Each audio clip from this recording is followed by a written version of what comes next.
Hello class 9। बेटा motion motion हम लोग देख रहे थे फिजिक्स में, मोशन चैप्टर। इसके पहले तक हो गया है। 2-3 क्वेश्चन मैंने दिए थे related to what I taught in previous classes. You have to do this.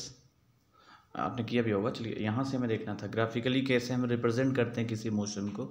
We have to see how to represent motion by graph. Okay, see line by line चलेंगे कि मैं ऐसे भी समझा सकता हूँ आपको सीधे यहाँ ग्राफ पे लाके यहाँ से, लेकिन मैं लाइन बाय लाइन चलूँगा जिससे आपको कोई डाउट ना हो। ठीक है ना?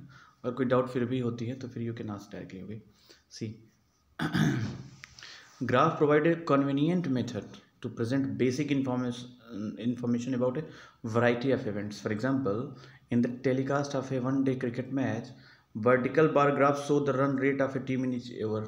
आपने देखा होगा क्रिकेट मैच में.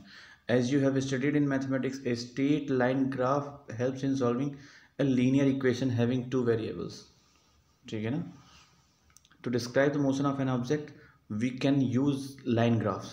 In this case, line graphs show dependence of one physical quantity such as distance or velocity on the another quantity such as time. ठीक है ना? मोशन को हम दिखाएंगे कैसे, डिस्टेंस को टाइम से, वेलोसिटी को टाइम से, इस हिसाब से ग्राफ से रिप्रेजेंट करेंगे जिससे दोनों का रिलेशन, जैसे स्पीड और टाइम का, सॉरी डिस्टेंस और टाइम का, वेलोसिटी और टाइम का रिलेशन, जैसे डिस्टेंस और टाइम का रिलेशन देखेंगे तो कुछ वेलोसिटी का कुछ या स्पीड का कुछ निकल के आएगा। वेलोसिटी और टाइम का देखेंगे तो एक्सेलरेशन में कुछ निकल के आएगा। भाई स्पीड और टाइम का, डिस्टेंस और टाइम का देखेंगे अगर तो स्पीड कुछ निकल के आएगी, क्योंकि डिस्टेंस और स्पीड के बीच अगर ग्राफ बनेगा तो डिस्टेंस और टाइम में कैसे वेरिएशन हो रहा है यही ना शो होगा भाई। या वेलोसिटी और टाइम में आ रहा है तो वो वेलोसिटी और टाइम का जब चेंज होता है तो एक्सेलरेशन का कुछ होता है।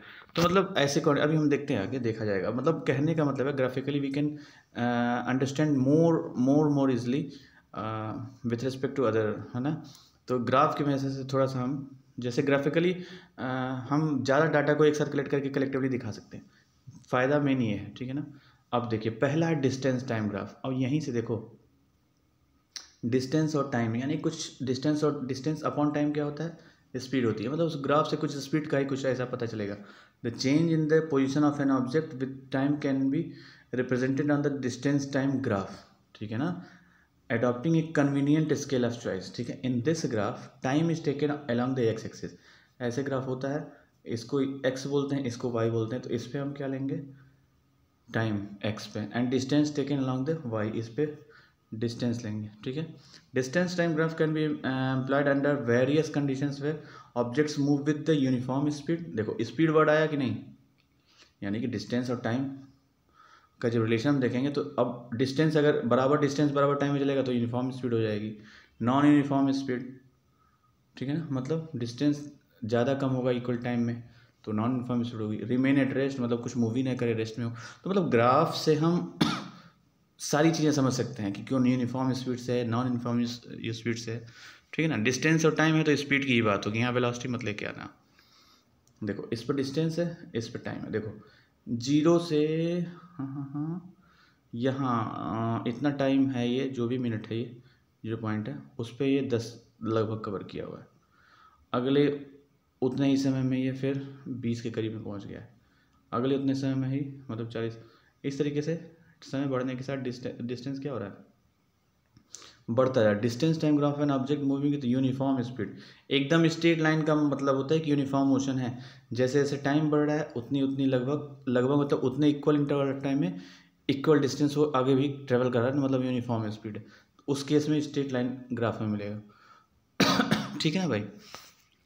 देखो we know that when an object travels equal distance in equal interval of time it moves with uniform speed, जैसा कि मैंने बताया। This shows that the distance traveled by the object is directly proportional to time taken. जितना time मिलेगा उतनी distance वो travel करेगा। Thus for uniform speed a graph of distance traveled against time is a straight line as shown in figure 8.3, जो मैंने बताया अभी। the portion OB of the graph shows, OB क्या है भाई देखते हैं, O और B। The portion OB of the graph shows that the distance is increasing at a uniform rate. Distance is increasing at a uniform rate का मतलब ये हुआ कि ऐसा नहीं है कि जैसे, मतलब इसका मतलब ये हुआ कि 5 मिनट में अगर 10 किलोमीटर चला है तो अगले 5 मिनट में 10 किलोमीटर। यूनिफॉर्म रेट मतलब ये होता है।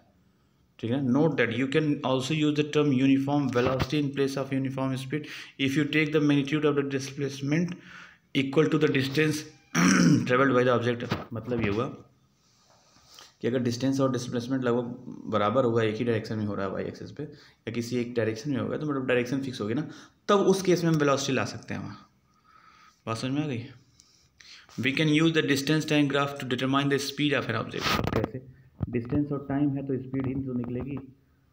To do so consider small part of A B of the distance time graph shown in figure 8.3।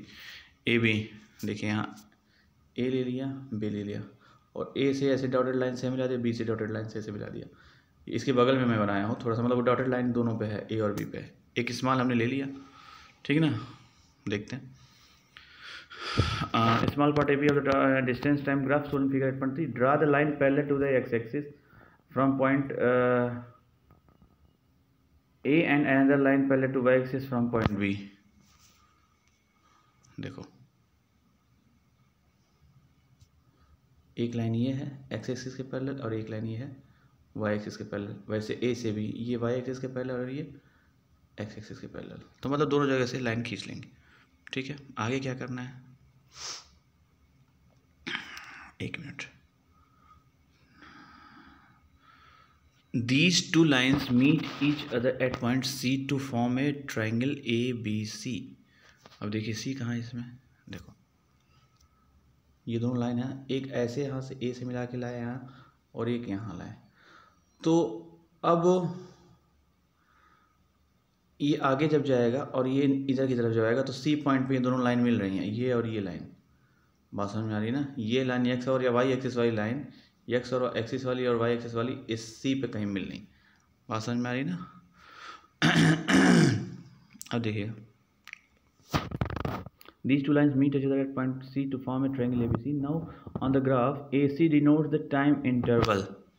देखिए AC क्या होगा, टाइम इंटरवल बताएगा। देखो आप खुद देखो, अगर A पोजीशन लिया, B पोजीशन लिया, बी पे ही तो है, तो ए सी क्या बताएगा, टाइम, क्योंकि ये वाला ग्राफ ये वाला एक्सिस क्या होता है, टाइम, तो टाइम इंटरवल ही तो बता रहा है।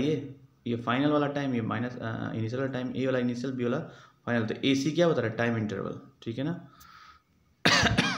समझते चलना भाई। A C denotes time interval while B C correspond to distance S2-1। B C देखिए